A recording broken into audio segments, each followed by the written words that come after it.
Sunday afternoon, all eyes are on pre-race activities. All eyes, including those of one very determined young man, who in a few heart-pounding moments will himself be the center of attention. Once that could not be.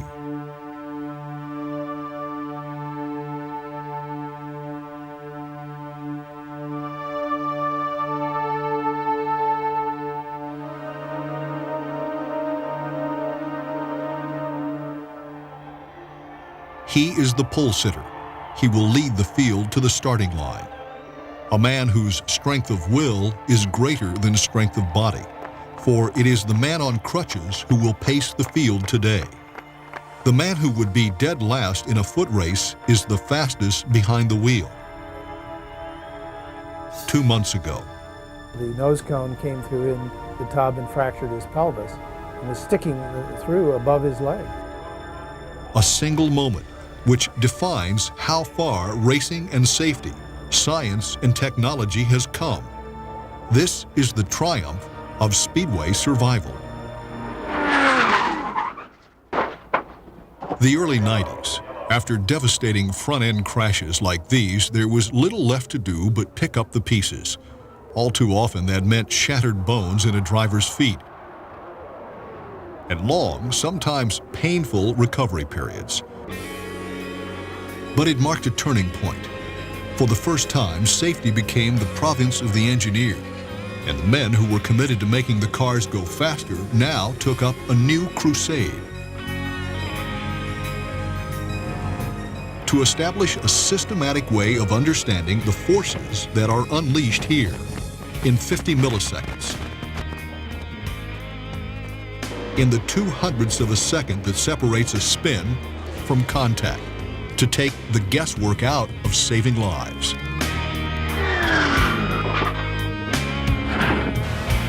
Motor racing by definition is a hazardous sport. I don't believe you can probably ever make it completely safe.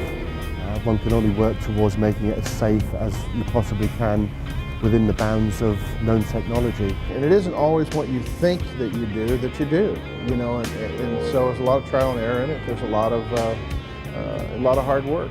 It's a little like climbing mountains. It's a hazardous activity. You can only minimize the risks. But it was not enough to minimize the dangers. Car manufacturers set out to completely redefine the standard of risk.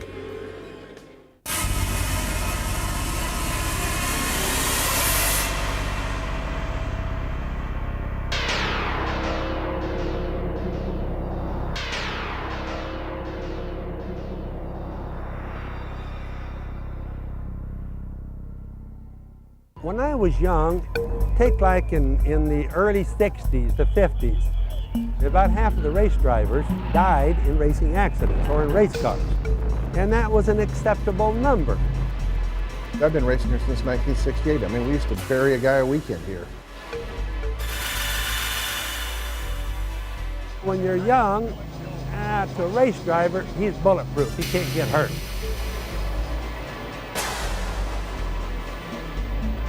His subconscious mind tells him, somebody's getting hurt around me and a lot of drivers are dying, but it's never going to be me. And of course, I thought that way just like all the young, bigger drivers were doing in those days. Well, it naturally wasn't true.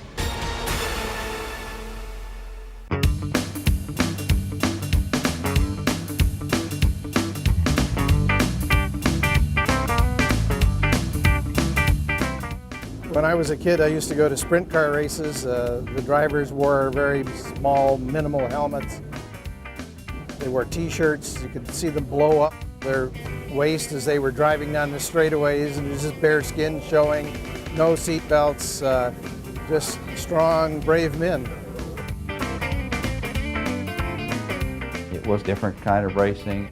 You go over to the museum and look at the old cars and you say, boy, how would you like to have driven one of those wearing a cloth helmet and glass goggles and a great big wooden steering wheel? Well, if you wanted to race, that's what it was. Not a lot was known in those days about the forces created in a racing incident. And there was no system in place to study them. Where the laws of physics could not be applied, the rule of logic was. If the car could be made stronger, so strong that it could remain intact after contact with a concrete wall, then that would protect the driver, wouldn't it? Hits the wall, a car catapults over him. It lands upside down. Look, the racer has tire traction even when upside down. If you think about it, you think about the Roadsters. They were tube frame cars, base frame. The engine was mounted in the front, and it had straight axles, so they were very strong. The cars were like a bridge. You could literally find a 6-foot ditch or a 10-foot ditch, lay that Roadster frame across it where one end touches both sides and secure it and put planks on it, and it could be a bridge because it's that strong. Only after years of tragic mishaps was it discovered that what had appeared to be the best course of action was the worst possible solution, causing injury rather than preventing it. The driver is the foreign object strapped to the bridge. And so when it made impact of any significance, it tried to tear you out of the car. But there was a more immediate danger for the driver.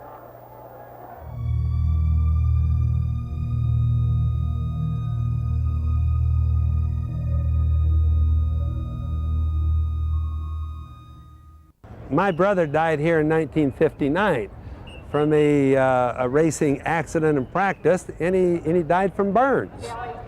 Now the burns weren't, they were very serious, but to date, people wouldn't die from that. We'd have small accidents and have huge fires and burn guys to death. The biggest fear was to lose consciousness after a crash and then for the fuel to ignite. Several drivers recovered in the hospital, only to find mangled and severely burned fingers dangling from their hands. There were no fire suits to be worn or fire-resistant materials to make them from. Now, in 1965 and 66, these guys were using cotton overalls that were dipped in borax. Okay, it was like a 25% of borax in water. But they were really uncomfortable because you dipped the uniform in the solution and you couldn't wring it out or anything. You just lay it out and block it out and let it dry. Well, then you could stand it in the corner and it would wait there for you.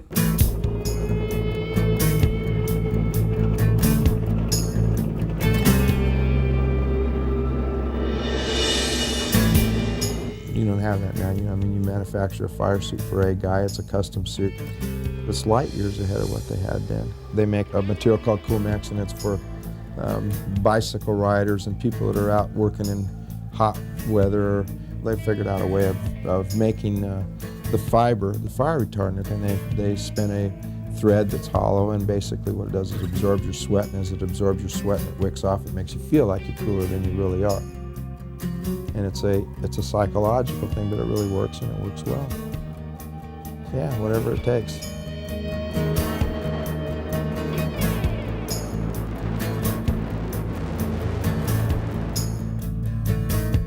Gasoline was out. Methanol was in.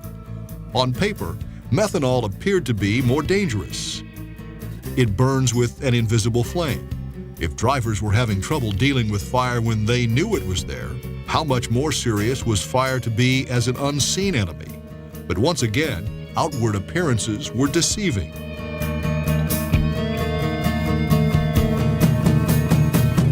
A lot of people have a misconception about methanol. It's not nearly as volatile as gasoline. Methanol, you might waste a whole pack of matches trying to throw them in to get it to light. Methanol is a derivative of natural gas refining, and it doesn't have all the hydrocarbons in it that would burn the black smoke. That's why you can't see it. They say, well, you can't see it, it makes it unsafe. Well, I'm here to tell you, you know it's on fire and it's burning, and you've got to go where it's not hot anymore. Over in the grass as the caution flag comes out. Somehow, methanol, and now he is laying still. 1973, a year when the hazards of racing caught up with technology. A year which forced a serious reconsideration, not of the type of fuel, but of how much and how it should be carried. The 75 gallons of methanol, which proved to be so deadly that year, were reduced to 40, then later to 35. For containment, motor racing turned to aerospace technology and to an unlikely ally. The technology from helicopters, basically in combat in Vietnam, brought us the fuel cell that was ballistic proof. You could fill it full of fuel and drop it off a 10-story building with connectors, sealed, and it'll bounce. All the fuel lines have what we call breakaway fittings. If they pull apart, the fittings shut off. It's like little trap doors. And all that is a giant game. The drivers today don't even know how lucky they are. The next step, Cars were killed because of the fact that the cars just didn't absorb energy in the back of the car. It'd go around, it hit square in the back, and all the energy of all the shafts and stuff in the transmission and everything would just actually go right through the driver's compartment. The rear engine type car changed a lot of that with the independent suspension on the cars. Each corner is independent of the other, and so when you hit the right front corner, it crumpled all that suspension up and acted like an energy absorber. Still, we had a lot of injuries in that type of car. Then, space-age technology, carbon fiber. By constructing the chassis from carbon fiber, we could make the structures as light, but 3 or 4 times stronger in terms of torsional stiffness, or we could make them half the weight and as strong. Carbon fiber type materials, roughly, so the people that don't know, it's twice the strength of steel, half the weight of aluminum. This is what carbon fiber looks like in its raw form, before the epoxy is applied to it. And after epoxy is applied to it, it is cooked, and then this is the way it looks when it's all cooked out of the molds. It came from the aerospace industry, and obviously anything that goes into space needs to be light just because it's cheaper to do and easier to do.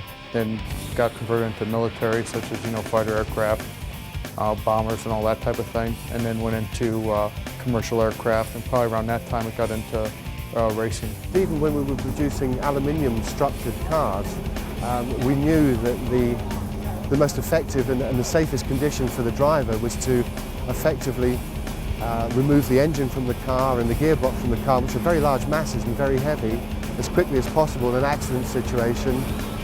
The wheels, etc., also need to be removed, and to effectively leave the driver in what we call the survival cell. Carbon fibre is allowed to do that much more effectively than we could then. You see the tires and the wheels coming off the cars. That's not bad. That's a good sign. That means that energy is going away.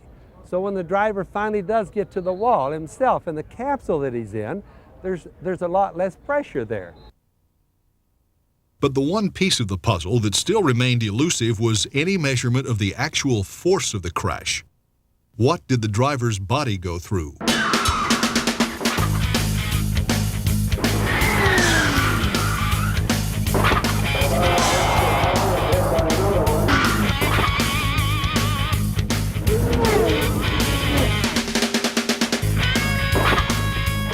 We're not interested in the structural vibrations. We're interested in what the driver feels. And that's really how the chassis stops. He doesn't feel the suspension crumpling up. What he feels is how quickly the car is stopping. And those are the forces that load him. So we started looking at Indy car crashes. Our charge was, can you do something about leg injury, lower leg injury in these race car crashes? So it seemed like a good starting point since we had to start somewhere.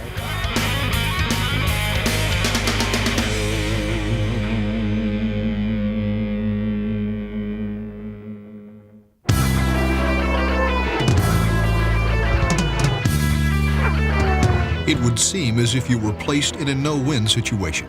You're a racing engineer. Proposition: take a driver, place him in an open-wheeled cockpit. His head, no matter how protected, completely exposed. No bumpers, no wheel wells.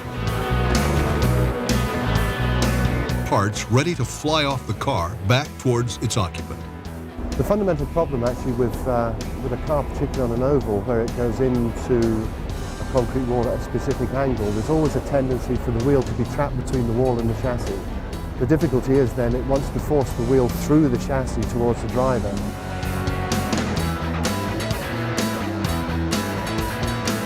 Now the car owner tells you, make that car safe.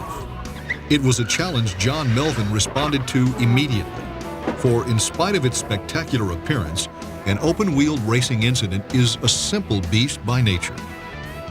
The challenge is a little less difficult than you would think. First of all, they're sitting on the center line of the car. Therefore, in any side impact, they're as far away as they can be, no matter which side gets hit. People have asked us, why don't you study stock car racing? Their crashes are very complex. Another important factor in this studying Indy car crashes is that the crashes are very simple. Usually involves a car and a wall and some sliding around, but there's not a lot of flipping and tumbling and multiple impacts. So that when you get a hard hit and the driver is injured, you can relate what happened to the driver to that impact. But if you've got 6 different cars hitting that car, or the car tumbles and rattles down the track and hits a number of times, which one caused the injury? You don't know. So it turns out that the particularly oval track racing, the single-seaters, is a laboratory.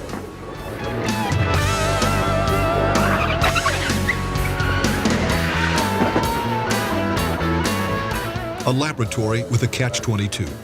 Within minutes after a car has made contact with the wall, the accident scene is completely gone. The car has been towed, the track swept clean. By nightfall, maintenance crews will have repainted the wall where contact was made.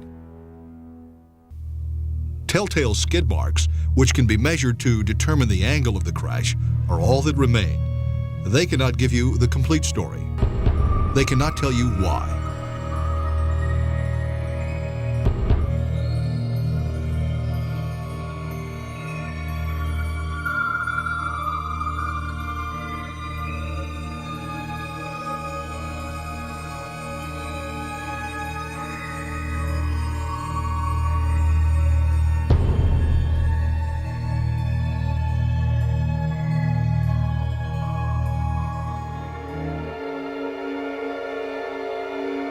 Many of racing's accidents occur before track cameras. But what if the angle of the video is unrevealing? What if the incident has already begun before the cameras pick it up?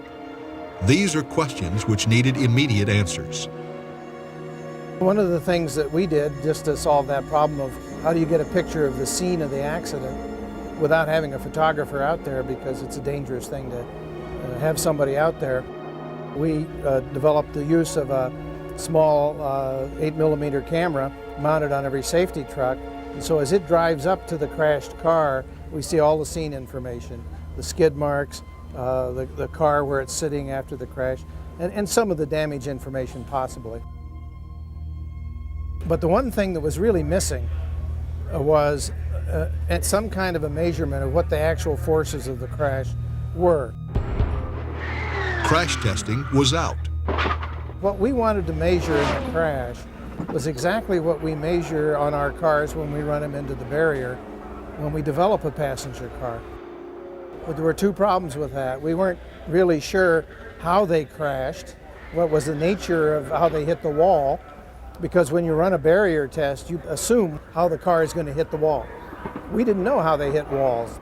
And just the rolling chassis with no engine is $200,000. That's a lot of money to waste in one test. 2 cars into the wall, 2 cars into the wall.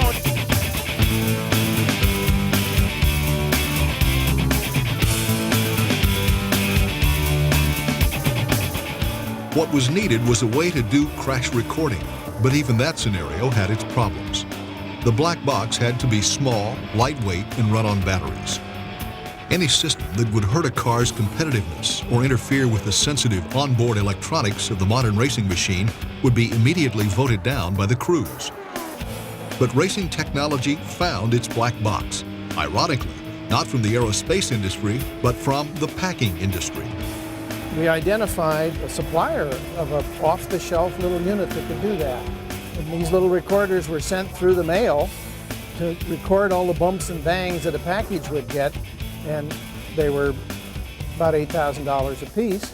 Well, we figured that we could outfit all of the racing cars with these for the price of one crash test. Real data in real time for the real thing.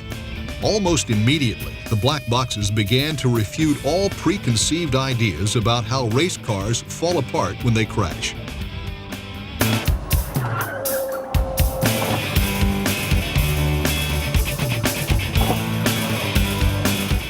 Everybody says it's 200 miles an hour, but it isn't. About 60 miles an hour. 60 miles an hour. They're coming along the wall at an angle. They may be pointed straight at it, but they're sliding along it. And so what's important is the speed into the wall. The speed along the wall means nothing. The critical data was not the speed of impact, but the amount of force exerted on the driver. Put simply, it's not how fast you're going when you hit the wall, it's how fast you come to a stop after you've hit.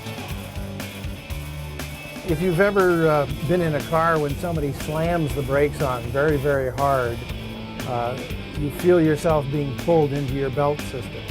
That typically is about 0.8 of a G in a normal passenger car, is about all they can pull. And so that's not even 1 G, but you can feel yourself being heavier. We're talking about hundreds of times that. They have G meters on these things and they record it.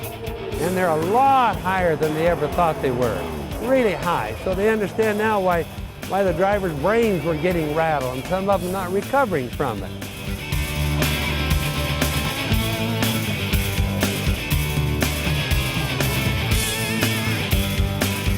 G's depends on how short a distance you stop in. I can drop a steel ball from this high and get 1,000 G's when it hits the floor if it stops in 1,000th of an inch. You can get very high G's with very low speeds if you have very short stopping distances.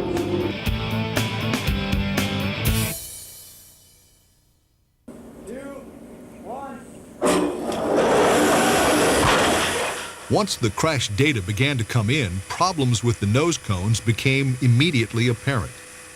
The nose of the car was designed to crumple, effectively lengthening the distance in which the car comes to a stop. Designed to withstand impacts of up to 25 Gs, they proved to be ineffective against the true forces of a collision. That measured 55 Gs, more than twice the force than was originally thought.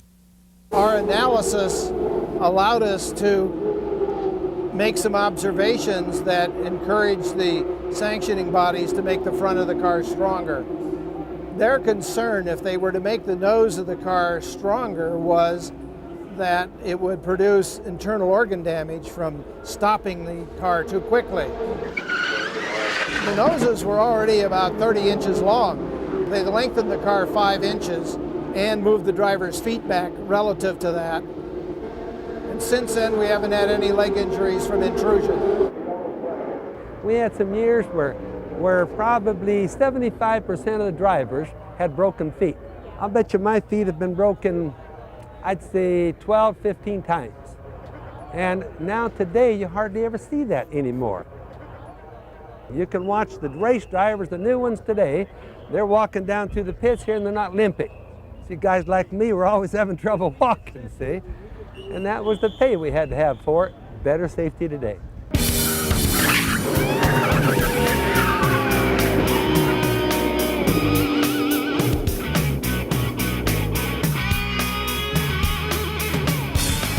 The leg injuries, so prevalent at the start of the decade, are now a thing of the past.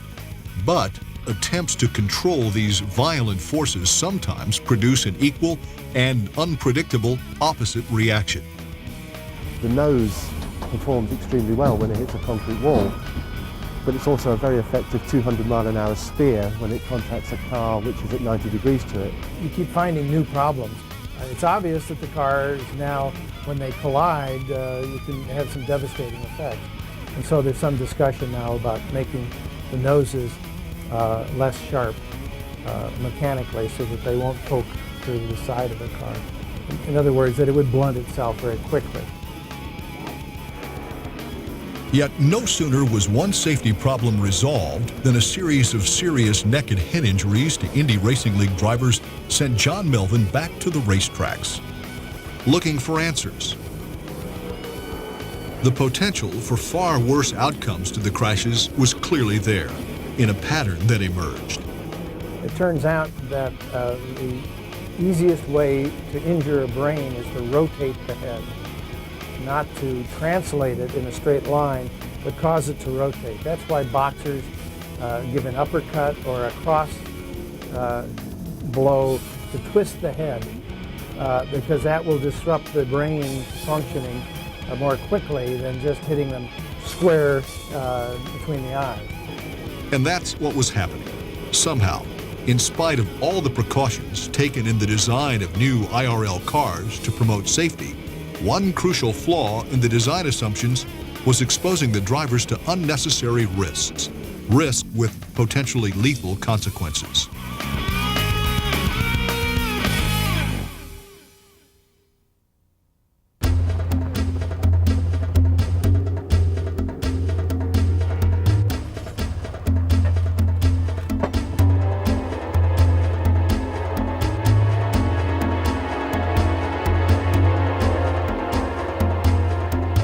Another mystery, many clues, but which combination of answers will provide a solution? The problem? For reasons which are not yet clear, the new design of the cars is causing them to swing around when a driver loses control. The car backs into the wall, taking the blow against the rear wing, the engine, and the gearbox, areas which are not designed to absorb the force of impact. To complicate matters, the drivers involved are suffering from severe neck injuries, injuries which could only be produced by a sudden rotation of the head, but the drivers are strapped into their cars so tightly that they cannot move about. The inquiry begins. The focus, the cockpit area. The underlying principle, follow what the evidence tells you, not what logic dictates. As John Barnes puts it, it's not always what you think you should do that you do. It's just a matter of, just continuing to find out what happens during an accident and trying to analyze that instead of just saying, well, the guy crashed, he had a head injury. Okay, well, let's put more of that nice soft padding around there so it contains it. And actually, that's the worst thing it can do. We found out the padding we were using, as it became hot, became more buoyant. In other words, it did not absorb energy, it actually repelled energy. So a driver's head would hit it, it would repel off of it harder and actually cause more neck and head injuries. In the old days, we just had a foam seat basically that we put behind that we put in, mixed two-part foam and formed around the driver. That was it. Really didn't protect him very much, so in hard impact and stuff, it just deformed and let his body flail around in there. But there was more. Again, the cockpit area, and a design feature which had been intended to make it easier to get a driver out of his damaged car was inadvertently adding to the problem. Jim Crawford's wreck in '87, his knees got caught because this used to be a lot smaller and couldn't allow his legs to be pulled through, and that's when they would suffer leg injuries. But there was a flaw in the new design. The wider nose cone, so protective of drivers' legs, now became an obstruction to their vision. The reason the drivers were sitting so high in the cars was a vision problem because they made the cars bigger for larger drivers and the cowl was higher.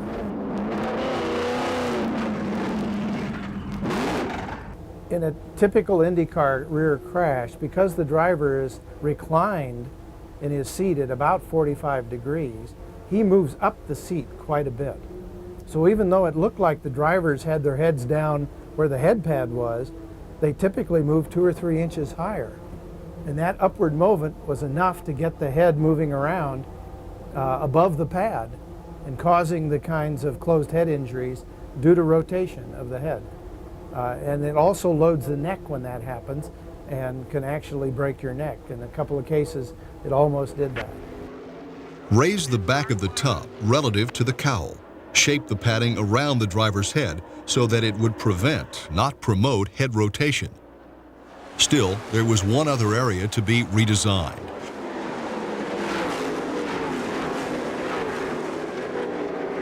Lengthening the nose of the car and making it crushable had eliminated foot injuries. The same had to be done to the rear of the car.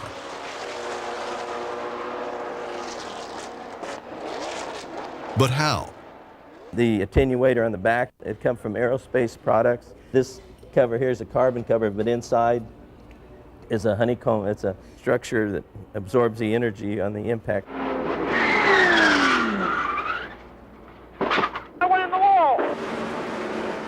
We've had them here where they've had crashes and impacts. It crushes it flat, and it absorbs that much energy, and it's cut the impact down a lot on the crashes. Guys, they slid all the way down the backstretch, all the way down the backstretch. Safety 3, Mike, I'm going to need you right away. Max, hustle around, back straightaway. Fire. Dave, I had one go airborne, and he did roll. Rescue 2, fire 2, ambulance 2, ambulance 1. Dispatch to the backstretch. Was car killer the one that rolled? From the front of the car to the back, I mean, they've addressed the situation in every sense. They came up with the attenuator, which took more load there. They machined more out of the gearbox, so it would deform upon impact more. They came up with this energy absorbing material for the headrest. So from the back of the car all the way to the driver, they've put attention to every area to absorb more energy if there's the incident of a crash. We hit the wall at 68 Gs the other day, and I got right out of the car. It didn't even knock me out. Oh, I hit the exact same spot 2 years ago, and it crushed my hip. Took 3 plates and 40 screws to put it all back together.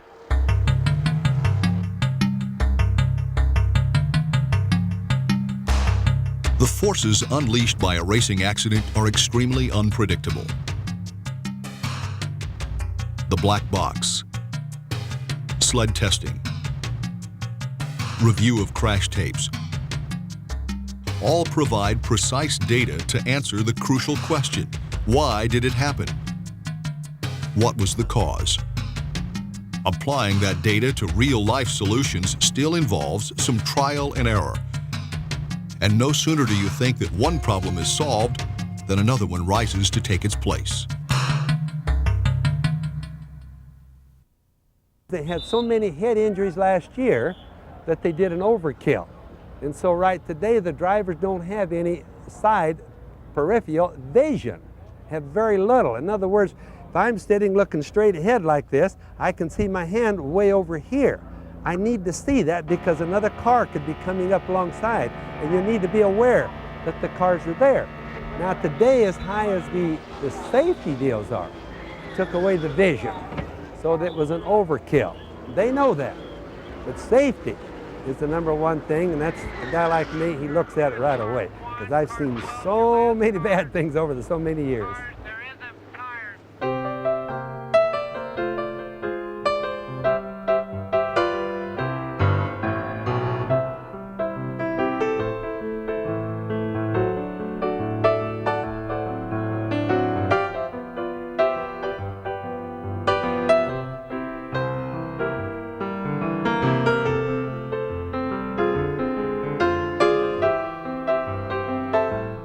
Ray Haroon won the inaugural Indianapolis 500 using a technological device that gave him an advantage over the rest of the field.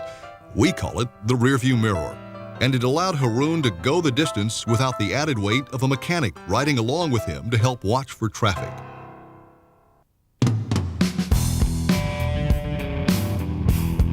Over the years, racing and highway safety seemed to go separate ways, and as racing machines became more exotic and borrowed more from aerospace technology, it appeared the concept of motorsports as a testing ground for improvement to the everyday vehicle was a convenient but unsatisfying rationale to justify the danger of the sport.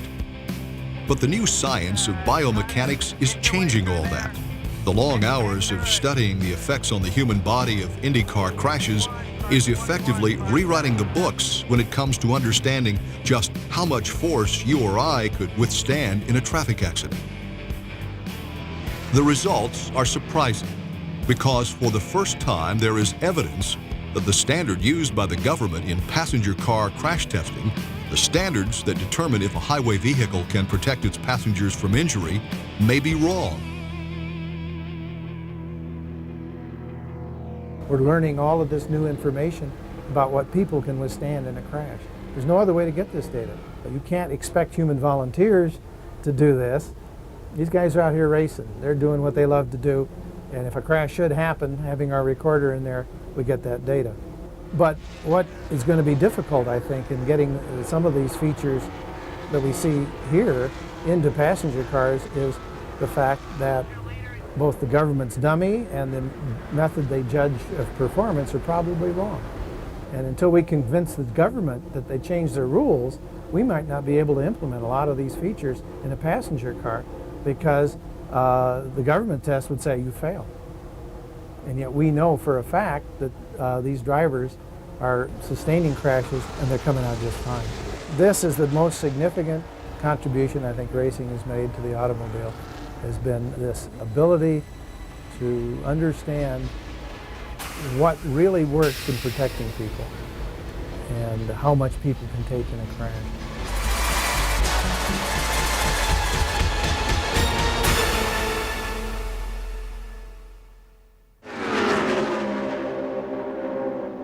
From the tip of the nose cone to the rear wing, every inch of today's race car combines the latest technology to promote safety and produce speed. The old roadsters were designed to knife through the air, using the sheer force of a powerful engine to push against drag and to propel it down the race course. In its design, more parallels were drawn between sailing vessels than automobiles or airplanes. Air was seen as something the bullet-shaped front-engine car had to cut through, rather than as something that could be used to its advantage. Today's car uses air to maximum advantage. Many fans have heard the term ground effects, but may not know what it actually means. Really, it's the shape of the underside of the car, where we're taking air into the front of the car and accelerating it underneath, so that it creates pressure less than the pressure on the top of the car, and in fact works in the opposite way to an aircraft wing. An aircraft wing creates lift.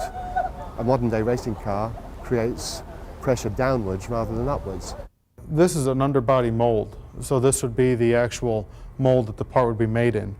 And the way the ground effects works is if you see how it starts to ramp up here and go straight and has some elevation all along these distances here and starts to curve up.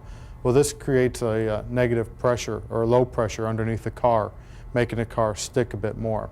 2 tons of downforce is achievable. And to illustrate that, if you inverted a car and ran the car at 200 miles an hour on the ceiling, it would actually remain attached, it wouldn't fall off. Oddly enough, the rear wing on the car is not designed to push the back end of the car further down onto the track and create traction. Its purpose is to create drag and actually slow the cars down.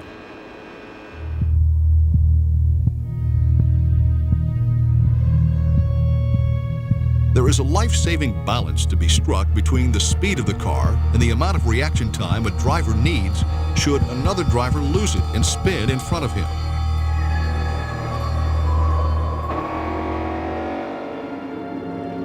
Which leads to an intriguing question. How fast could a car go on the Indianapolis track? If there was no rules at all, I don't know how fast you'd go. It'd be over 250 at the Speedway for sure, you know. Maybe even closer. I mean, if there's no engine rules, it'd be, 275. Who knows? It'd be the limit would be what the tires could do. Even the most sophisticated technology cannot prevent the unforeseen. Equipment failure, the sudden loss of air pressure from a deflating tire. It cannot prevent it, but it can predict it. What I've got here is a set of telemetry radios that we use on the IRL cars. Would actually be outfitted in the nose of the car that transmits all the data back to the pits. One of the primary things that they monitor during race day would be tire pressures. If a tire for some reason were to be cut and start to go down, a lot of times the driver won't notice that until it's too late. We've got a tire pressure monitoring system that actually has a fixture that mounts in each one of the wheels. That particular wheel has a code that that particular receiver on each car listens to. When the tire pressure changes by more than 0.5 psi, the transmitter will alert the driver or the people in the crew that there's been a change in tire pressure so that they can either one, come into the pits, slow down, just to save the car and as well as maybe the driver.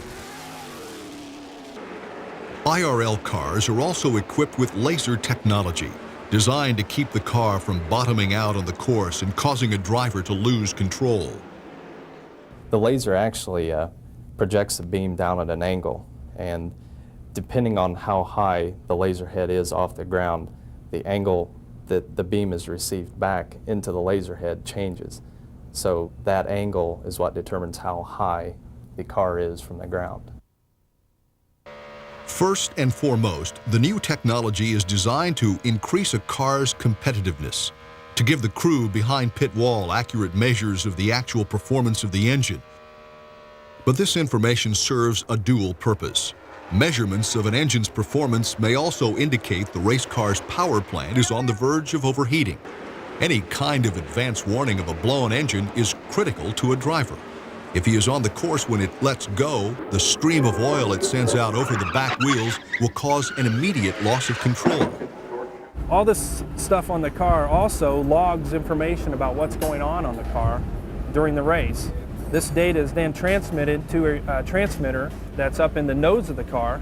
That data in turn is then sent back to the pits and looked at by the engineers. If oil temperature or water temperature is seen to start rising, the team can get some indication that the engine's not operating properly and it may be ready to blow. Also, a water temperature or oil temperature going up can also indicate that the radiator inlets are obstructed by something as simple as a hot dog wrapper or a newspaper on the track. The team could bring the car in, clear out those areas, and then the car would operate normally.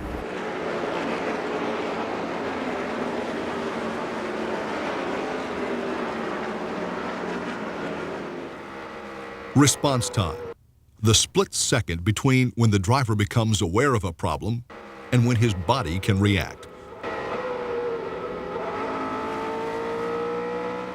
On the high banks of the new super speedways, visibility is limited, but a new system carried on the dashboard is designed to compensate for that. Yellow, yellow, yellow, back straight away, back straight away. This year, Delphi Automotive Systems developed a new track condition radio system that allows race control to send a caution message to the driver.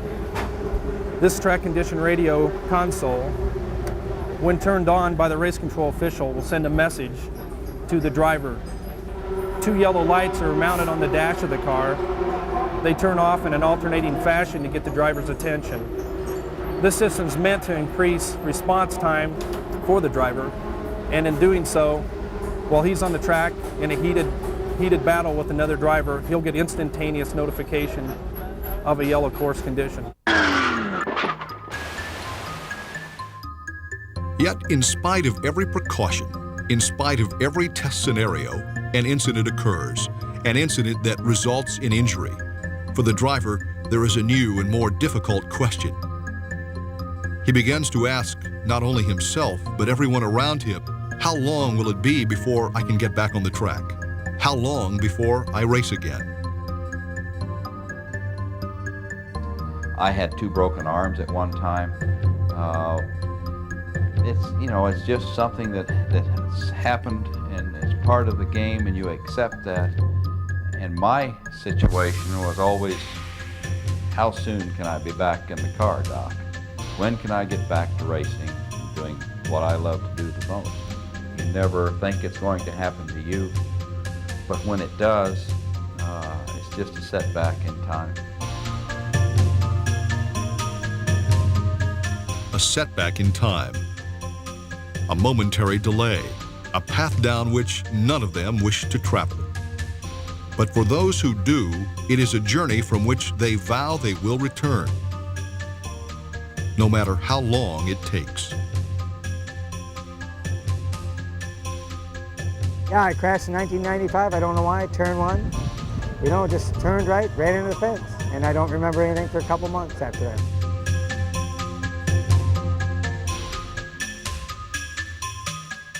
This takes time.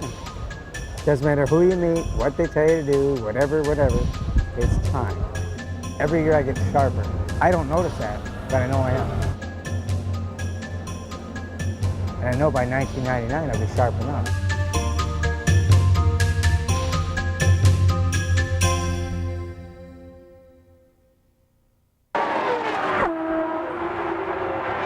Nine weeks before I won the Indy 500, I suffered approximately a 99.6 G impact backwards into the wall at Phoenix. As you stand up, you can see the pain, but this is happy pain. I suffered basically a shattered lower back, multiple fractures, close to 30, over 30 really. After being in the hospital bed basically for 4 weeks, and then on crutches and then on a cane just in time for time trials 5 weeks after, and still really in a lot of pain for the race. You know, mentally you just need to love what you're doing and really focus on it 100%. I mean, you know, if you don't enjoy it, then why go through it? It's just state of mind, you know. You don't dwell on accidents. If something has happened and you can unhook the seat belts and step out of the smoking wreckage and walk to your backup car, that's what you do. And guys are, you know, drivers are just that way. If they're not, they don't last very long. Time. An ally so valuable in healing racing injuries is the same precious commodity that makes serious injuries less and less likely to happen. The early days of racing may seem more colorful to the casual fan. The personalities more rough-hewn and broadly drawn. But if you ask the drivers, the men who lay their lives on the line in every race, in every practice session, who risk everything for the fleeting glory that says, for just this one day, you have been the best. There are no such things as the good old days. And of today's safety devices, which do they wish they had back when they were young? Everything. There isn't anything to have that I didn't wish that I had way back then. The tires to the springs to the bodies to the carbon fiber to everything. All of that stuff is just acres and acres and acres ahead. It's modern technology. And another thing about the cars today, Indy cars are at the leading edge of technology. Often, they're ahead of the latest aircraft in the world.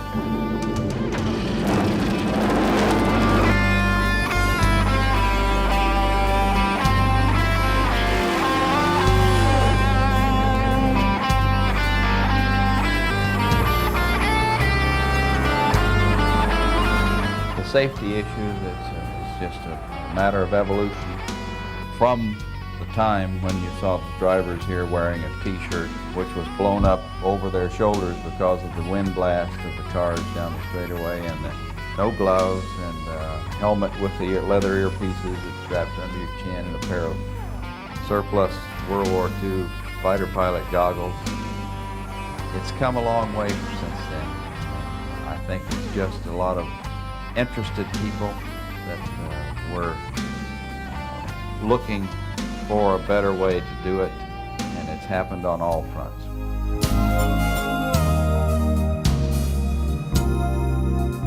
If you were here 20 years ago, it'd be hard to sort of imagine being able to take the kind of impacts that you can today and actually walk away without being hurt. It's really hard to fathom what's on the future, what the future has to come. But I do know this, there's a lot of really amazing minds, very brilliant people that are always thinking about it and are constantly working on this, and they're going to come up with some staggering things as they have in the past.